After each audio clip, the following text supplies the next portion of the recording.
नमस्कार दोस्तों, चलिए जान लेते हैं देश और दुनिया की सभी बड़ी व महत्वपूर्ण खबरों को। लेकिन इससे पहले अगर आप चैनल पे नए हैं तो वीडियो को लाइक, शेयर और कमेंट जरूर करें। भारत सरकार किसानों के लिए कई योजनाएं चला रही है। पीएम किसान योजना में 6,000 रुपए सालाना मिलते हैं। किसान मानधन योजना में पेंशन दी जाती है और फसल बीमा प्राकृतिक आपदाओं से फसल की रक्षा करती है। सरकार कृषि अवसंरचना निधि के जरिए खेती में निवेश बढ़ा रही है और किसान उत्पादक संगठनों यानी एफपीओ को आर्थिक सहायता देकर ग्रामीण अर्थव्यवस्था मजबूत कर रही है। राज्यों में किसानों की फार्मर रजिस्ट्री का काम धीमी रफ्तार से चल रहा है। 2.88 करोड़ किसानों में अब तक आधे से थोड़े की ही अधिक रजिस्ट्री पूरी हो पाई है।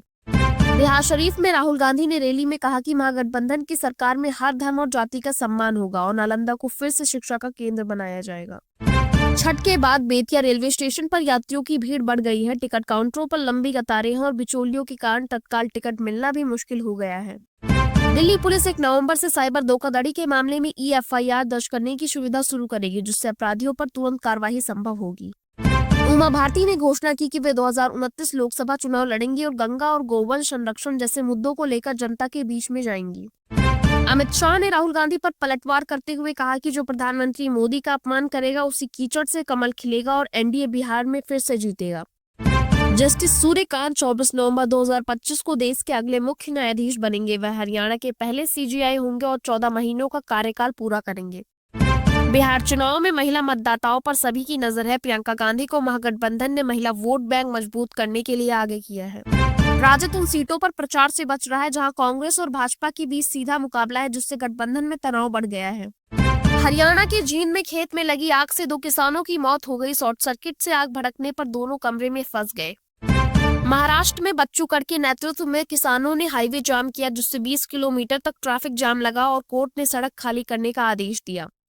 झारखंड के धनबाद में बस और ट्रेलर की टक्कर में 1 की मौत और 12 लोग घायल हुए। देर से पहुंची एम्बुलेंस पर लोगों ने नाराजगी जताई।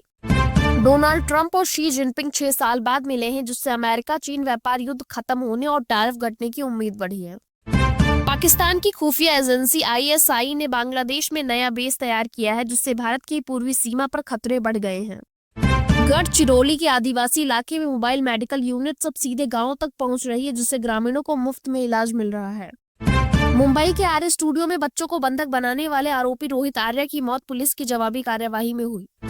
मुंबई के आर्य स्टूडियो में आरोपी ने 17 बच्चों को बंधक बना लिया था, जिन्हें पुलिस ने सफलतापूर्वक सुरक्षित छुड़ा लिया। सोने के दाम 1,000 रुपए घटकर 1,23,400 प्रति 10 ग्राम हुए, जबकि चांदी 3,300 रुपए बढ़कर 1,55,000 प्रति किलो पर पहुंच गई।